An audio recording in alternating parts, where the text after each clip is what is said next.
بسم اللہ الرحمن الرحیم وبہ نستعین۔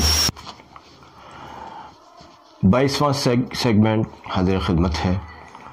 آج بھی ہم نے حسب معمول آپ کے سوالات لیے ہیں، ان کے جوابات انشاءاللہ آپ کو پیش کریں گے۔ اس میں بہت ساری معلومات افزا باتیں آپ کو ملتی ہیں، اس لیے اس کو اخیر تک دیکھنا چاہیے تاکہ آپ کے علم میں اضافہ ہو۔ آج کا ہم نے پہلا سوال لیا ہے عالیہ صاحبہ کا، مہاراشٹرا سے۔ یہ کہتی ہیں کہ مفتی صاحب، مزار کی نظر ماننا اور کام ہو جانے پر اس کو پورا کرنا کیسا ہے؟ دیکھیے، جہاں تک مزار کی نظر کی بات ہے، نظر کس طرح کی ماننی چاہیے؟ نظر شرعی مزاج کی ماننی چاہیے، جیسے اللہ میرا فلاں کام ہو جائے، میں اتنے نفل پڑھوں گا، فلاں کام ہو جائے، اتنے روزے رکھوں گا، اتنا تلاوت کروں گا، یا اتنا صدقہ کروں گا، اس طرح کی چیزوں کی نظر ماننی چاہیے۔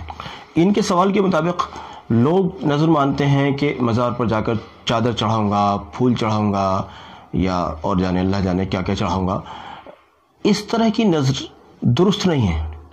لیکن اب یہاں چونکہ سوال کا دوسرا رخ جو ہے، اگر وہاں کوئی نظر مان لی، بعد میں پتہ چلا کہ یہ نظر ماننا درست نہیں تھا، وہ کام ہو گیا اللہ کے حکم سے، بھئی کاموں کا کرنے والا اللہ ہے، اللہ کے حکم سے کام ہو گیا۔ اب وہ چادر چڑھانے کی نظر ماننا یا جو پھول چڑھانے کی نظر جو مان رکھی تھی پہلے سے، اب اس کو پورا کریں یا نہ کریں۔ تو یاد رکھیے، جو غیر اسلامی نظر آپ نے مانی ہے اس کا پورا کرنا لازم نہیں ہے، بلکہ غیر اسلامی عمل کو چھوڑنا لازم ہے۔ اب آپ کہیں گے اللہ والوں کی نظر مان لی تھی، بھئی اللہ والوں کی روحوں کو پڑھ کر ثواب پہنچانا چاہیے، نیک کام کر کے اس کا ثواب ان کو پہنچانا چاہیے۔ اصل تو ان کی خدمت یہ ہے، اصل تو ان کا توسل حاصل کرنے یا ان کی برکتیں حاصل کرنے کا اصل طریقہ تو یہ ہے۔ پھول چڑھانا یا یہ وہ وغیرہ، یہ تو سب واہیات ہے، اس کا شریعت مطہرہ سے کوئی تعلق نہیں ہے، کوئی تعلق نہیں ہے۔ آج بھی آپ دیکھیے، کسی صحابی رضی اللہ عنہ کے قبر پر کبھی کوئی پھول یا چادر وغیرہ چڑھتی دیکھی ہے؟ کسی نبی کے مزار پر کہیں چادر وغیرہ یا پھول چڑھتے دیکھا ہے؟ استغفر اللہ۔ لیکن اللہ والوں کی قبروں پر بعض جگہوں پر بعض خرافاتیوں نے قبضے کر لیے۔ نتیجہ یہ ہے کہ وہاں عورتیں بھی جاتی ہیں، مرد بھی جاتے ہیں، اور اس طرح سے جاتے ہیں کہ جس طرح سے پتہ نہیں اللہ جانے کوئی میلہ لگ رہا ہو۔ اللہ والوں کے یہاں احترام سے جائیے، ادب سے جائیے، مرد اور عورتوں کے اختلاط کو ختم کیجیے، ان کو الگ کیجیے، ان کو الگ کیجیے، تاکہ شریعت مطہرہ کا جو مزاج ہے وہ باقی رہ جائے۔ بہرحال چلیے، اگلا سوال ہے حیا کائنات کا۔ یہ گورکھپور سے ہیں، کہتی ہیں مفتی صاحب، نماز کا آخری وقت تھا، یعنی وقت کم تھا، نیت باندھ لی، تمام پوری نیت باندھ لی، لیکن نماز پوری نہیں ہوئی کہ وقت ختم ہو گیا۔ اب اس نماز کا کیا حکم ہے؟ آیا اس کو قضا کرنا ہوگا یا یہ نماز باقی رہی؟ بھائی دیکھیے، آپ ابھی مثال کے طور پر نماز کا وقت ختم ہونے میں 2 منٹ تھے اور آپ کو 4 رکعت پڑھنی ہے مثلا، تو 4 رکعت 2 منٹ میں پورا کرنا ذرا مشکل ہے۔ پہلی بات تو یہ ہے، جب وقت تنگ ہو تو نماز مختصر پڑھیے، جو واجبات اور فرائض ہیں بس ان کو پورا کیجئے، جو مسنونات ہیں فی الحال ان کو ترک کر دیجئے۔ جیسے آپ نے اللہ اکبر کہا، سبحانک اللہم پڑھنے کے بجائے ڈائریکٹلی الحمدللہ رب العالمین شروع کر کے، اور جلدی سے مختصر انا اعطیناک الکوثر پڑھنا تھا، اور رکوع میں جا کر جلدی سے سبحان ربی العظیم ایک مرتبہ کہہ کر کھڑے ہو جاتے، سمیع اللہ لمن حمیدہ کہہ کے جلدی سے سجدے میں چلے جاتے، پھر وہاں بھی یہی ایسی مختصر سا سجدہ، پھر اس طرح سے مختصر سی نماز پڑھنی چاہیے تھی۔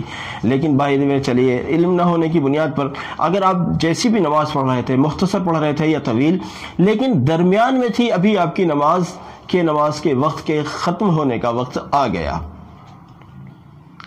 آپ اپنی نماز کو پورا کر لیجئے، اور نماز کو دوبارہ سے قضا کرنے کی ضرورت نہیں ہے، بس اس کو پورا کر لیجئے۔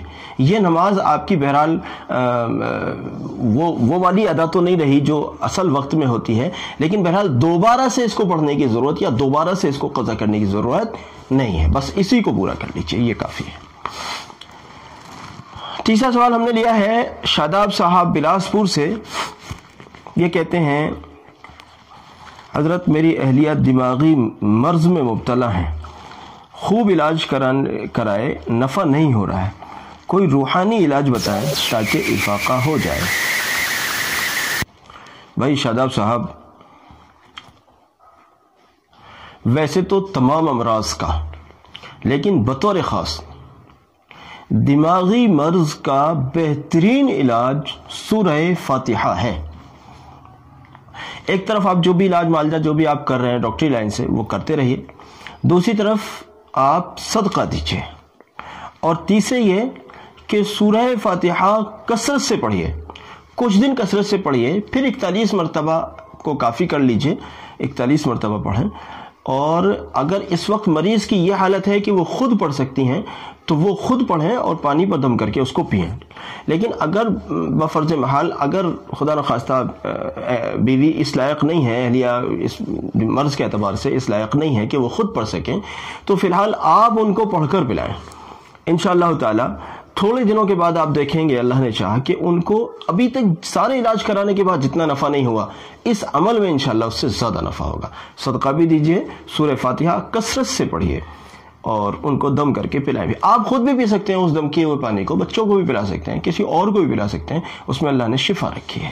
اللہ تعالیٰ انہیں، میری بھی دعا ہے اللہ انہیں جلد شفا عطا فرمائے۔ ساحل صاحب ہیں سرائے ترین سے، کہتے ہیں مفتی صاحب اگر غلطی سے رکوع کی تسبیح سجدے میں یا سجدے کی تسبیح رکوع میں پڑھ دی تو سجدہ سہو کرنا ہوگا کیا؟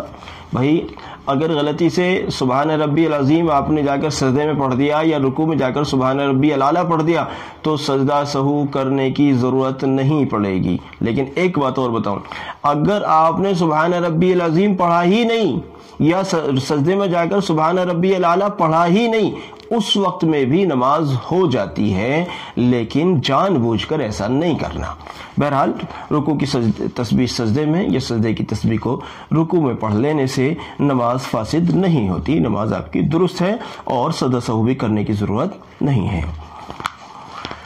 زینت صاحبہ کہتی ہیں سیانہ سے، حضرت بہت زیادہ حالات میں مبتلا ہوں، بیٹی کا رشتہ بھی چھوٹ گیا ہے، کوئی روحانی رہنمائی فرمائے۔ زینت صاحبہ، اگر آپ یا لطیفو کثرت سے پڑھیں، مطلب ہزاروں کی تعداد میں پڑھیں، 1000 2000 3000 اس طرح سے ہزاروں کی تعداد میں اگر آپ یا لطیفو پڑھیں اور اپنا جو بھی مشکل سے مشکل مسئلہ ہے، جو بھی مشکلات ہیں آپ کے سامنے، چاہے وہ رشتے کی ہیں، رشتہ ٹوٹ گیا ہے، رشتہ نہیں مل رہا ہے، کوئی بیماری ہے، قرضے ہیں یا کچھ بھی ہے، مطلب اے ٹو زیڈ جو بھی آپ کا اے ٹو زیڈ مسئلہ اٹکا ہوا ہے، اس کے لیے آپ یا لطیفو کی کثرت کیجئے، ہزاروں میں پڑھیے، انشاءاللہ تعالی آپ دیکھیں گے آپ کے دل میں بھی روحانیت اور نورانیت آ گئی ہے، اور انشاءاللہ آپ کا مسئلہ بھی کب حل ہو گیا آپ کو پتہ بھی نہیں چلے گا۔ یا لطیفو کثرت سے پڑھیے، اول آخر درود شریف پڑھنے کی کوشش کیجئے، اس کے ساتھ پڑھیے۔ علی بھائی کہتے ہیں سیانہ سے، کہتے ہیں گلے کی نسوں میں بہت اکڑن سی رہتی ہے، ڈاکٹر کہتے ہیں کہ سروائیکل ہو گیا ہے، کوئی رہنمائی فرمائے۔ بھائی جو ہمارے یہاں جو سلسلے کی تسبیحات کروائی جاتی ہیں، جمعرات میں ہوتی ہیں، آپ حضرات کے علم میں ہیں، تو اس میں جب ہم جیسے پڑھتے ہیں لا الہ الا اللہ، تو زبان نے حرکت کی، اللہ کا ذکر کیا، گردن بھی حرکت کر رہی ہے، ایک طرح سے گردن کی ورزش ہو گئی۔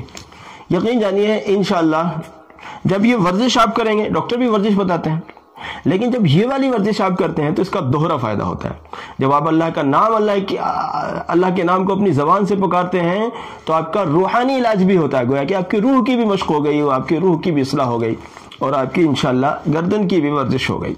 خود میرے ساتھ ایسا ہوا، میری گردن میں کچھ اکڑن سی رہنے لگی تھی، لیکن میرا جیسے یہ عمل چلتا ہی ہے الحمدللہ، اس عمل میں تھوڑا سا اضافہ ہمارے بزرگوں نے اس وقت کیا، جہاں اس اضافے کو میں نے اختیار کیا، الحمدللہ وہ اللہ کے فضل سے وہ گلے کی اکڑن اور وہ نسوں کی تکلیف کب رخصت ہو گئی الحمدللہ مجھے بھی پتہ بھی نہیں۔ چلیے جی، گلے کی اکڑن کا مسئلہ آپ اگر اللہ کا ذکر کثرت سے کرتے ہیں، انشاءاللہ گلے کی نسوں کا مسئلہ، سروائیکل وغیرہ، یہ انشاءاللہ ٹھیک ہو جائے گا۔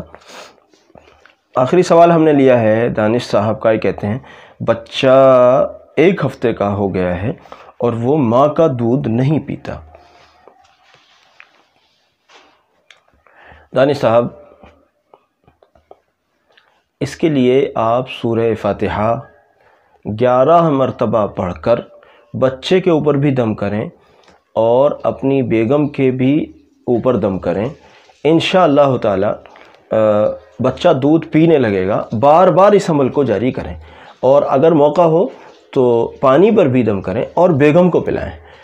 اگر موسم اجازت دے تو ایک آدھ قطرہ بچے کو، ویسے تو اتنے چھوٹے بچے کو پانی پلایا نہیں جاتا ہے، لیکن بہرحال اگر ڈاکٹر اجازت دے تو ایک آدھ قطرہ اس بچے کے منہ میں ڈال دیں. اور اگر ڈاکٹر اجازت نہ دے تو نہیں کرنا یہ کام. بچے کو نیمونیا ہونے کا ڈر رہتا ہے، اور موسم چونکہ ٹھنڈا ہے آج کل، بچوں کو بچانا اس موسم میں ذرا مشکل ہوتا ہے.